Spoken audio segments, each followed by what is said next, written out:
Dan wil ik graag uitnodigen Ilknur Ilhan. Hartstikke leuk dat je er bent. Yes. It's in English, the next presentation. Maar Ilknur is promovendus aan de Universiteit van Twente. En ze onderzoekt de sealintegriteit van heat sealing van flexibele verpakkingen. Ilknur heeft eerst een bachelor food engineering aan de Technische Universiteit in Istanbul gedaan. En zij is ook gedreven door duurzaamheid om daar haar bijdrage in te leveren. En daarin is het sealen van verpakkingen natuurlijk wel heel erg belangrijk. Ik denk dat wij allemaal in de verpakkingshoek weten wat het effect van sealen is. Dus wij zijn heel blij met jouw onderzoek. En vandaag gaat zij iets vertellen over het voorkomen van microlekkages in heat seals van flexibele verpakkingen. En dat is een heel erg uitgebreid onderwerp. Dus bedankt dat je er bent. Thank you very Floor much. is yours. Okay, I need to change this. Okay. So, yeah, good afternoon, everybody. My name is Ilknur. I'm working on understanding seal integrity issues in my PhD. Which is funded by M2I. My supervisors are Professor Roland ten Closter and Professor Ian Gibson. First, I would like to thank them for their contributions. And then I would like to start my presentation focusing on preventing micro leakages in heat sealing of flexible packaging. In this presentation, I'm going to define what is microleakage, then look at the parameters affecting seal quality, focusing on some specific parameters such as that we researched, and continue with future research areas before concluding and taking your questions. Let's see. Okay. Yes, it works. So we define microleakage as unwanted and difficult to detect gas and moisture ingress occur at the seal interface.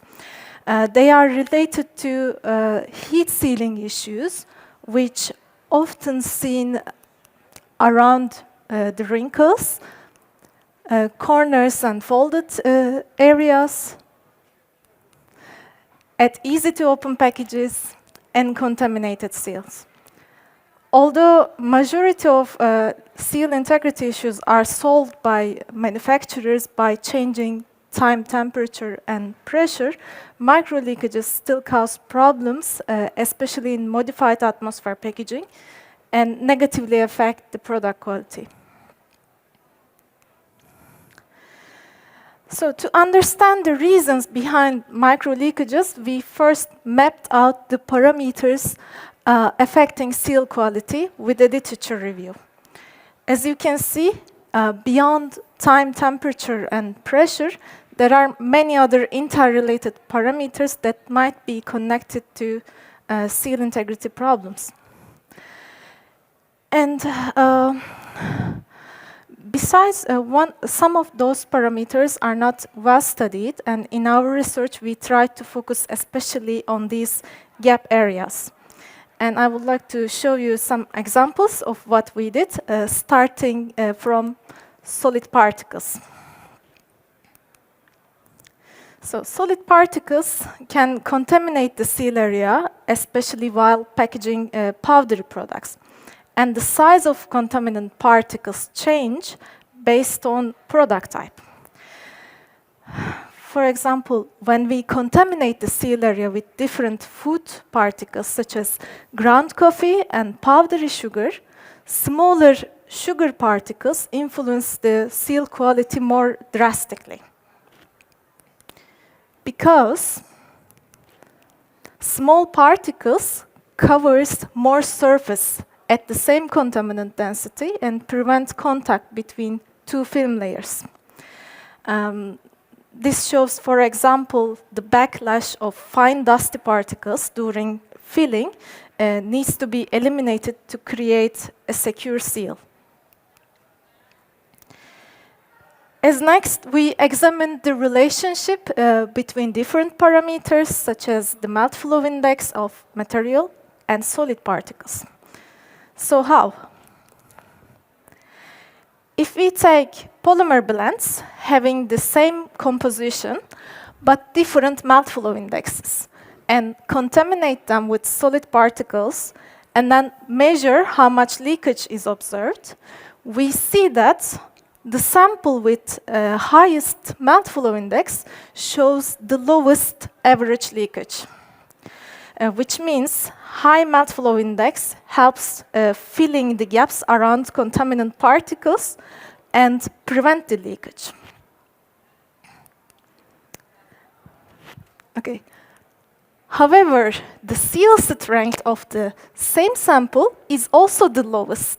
This shows us that, this was interesting for me because it shows that seal strength doesn't always positively correlate with seal integrity, although it's often seen as the main indicator of seal quality. We also discovered new relationships which has not been given in the literature, such as the link between these parameters and film tension. To be able to test the effect of film tension, we first designed a stretching tool together with a design engineering student, Wiz Kilder. Then we attached this tool on a Cope Labormaster heat sealer and applied tension on sample films during sealing. And again, when we take the same polymers having different melt behavior and contaminate them with solid particles, but this time seal them under a certain amount of film tension, the results shows us that added tension elevates the average leakage for all of the samples. And the change is larger for the highest melt flow index. So mostly in vertical forming systems, small amount of tension occur as a result of product mass that pulls the film down. And we can presume that eliminating this tension by supporting the product mass from bottom might help to preserve seal quality in case of contamination risk. Another observation about added tension is it initially elevates the seal strength due to orientation. However, orientation makes the material more brittle, therefore seal strength drops down at higher temperatures. Film tension also changes peeling behavior, and we see a transition from peel seal to lock seal, together with some elongation at the seal area. So therefore, film tension is also not wanted while creating easy-to-open packages. Okay, next. Another relationship we put to test was between filler ratio and sealing time. Insoluble fillers affect both melt behavior and heat conductivity of polymers, and therefore they change required sealing parameters. And a theory in literature suggests that if we know heat conduction time and reptation time of a polymer, we can estimate required sealing time. So we were curious if this theory works when there are insoluble fillers in the polymer. And first, we show that when talc ratio increase, both reptation time and heat conduction time decreases. And this is how the reptation time is estimated by using time-temperature superposition. Okay. And then cumulative diffusion distances are calculated based on previously given formulas. And finally, with a chosen threshold, minimum required sealing times are estimated for different temperatures. For validation, cold seal strengths are measured, and there was a good match between measured strengths and estimated sealing times. So this method may help to adjust sealing parameters more precisely also when there are fillers such as talc in the polymer mattress. The final parameter I want to mention is package design. Flexible films are folded and sealed in many ways to create different types of packaging.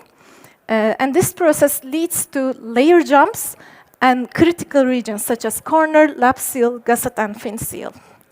And leakages in these regions are often associated with poor adjustment of time and temperature. However, the impact of pressure is usually overlooked. So therefore, we examined these regions under different pressure levels. But unfortunately, the results of this part is not published yet, so hopefully you can soon reach them as an open access article. So let's look at the future. Our research is done on conventional packaging films. However, there is a shift towards more sustainable materials, such as paper-based materials, monomaterial high-barrier films, and biodegradable films. And sealing these materials may require additional considerations. Therefore, further research is needed on these topics. And I believe our research can provide a good basis for the parameters that should be considered also for sustainable packaging. Well, today I shared only a part of my research with you. If you like to read more details, you can reach our published articles via this link. And to sum up the presentation, I try to show the importance of looking beyond time, temperature, and pressure when it comes to minimizing leakages. And more specifically, the size of contaminant particles is important, and dusty particles can be more critical.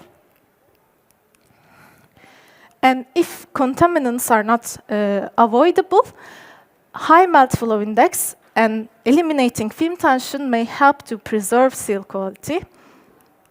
And finally, minimum required sealing time can be fairly estimated also when there are insoluble fillers, such as talc, by using reptation theory. Thank you very much for your attention. If you have any questions, I can try to reply. Thank you, Ilknur. Very impressive, your research. Are there any questions in the audience? No.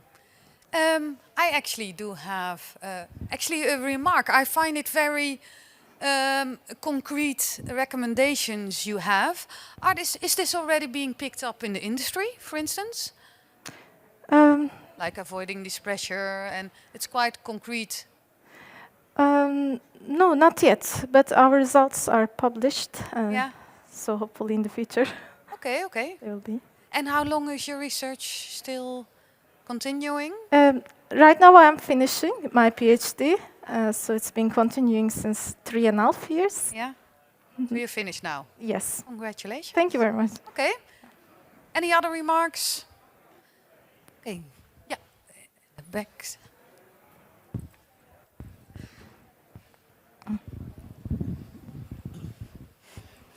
Thank you for the presentation. We also see that inks also have a major impact on the sealing quality. That should be added also. Yeah, to the, that's also interesting how to yes. see that. Because we don't always get the right cause of that. But you see with matte varnish or black or gold inks, you see different behavior in the sealing. Mm-hmm. So that's also do interesting. Do you see a major impact? Yeah, it could cause leakers. Yeah. Yeah. I see. Thank you. So you need to prolong your Yes, of research. course. Also for now sustainable materials, the requirements might change. Yeah, yeah. So it should be updated according to Yeah. new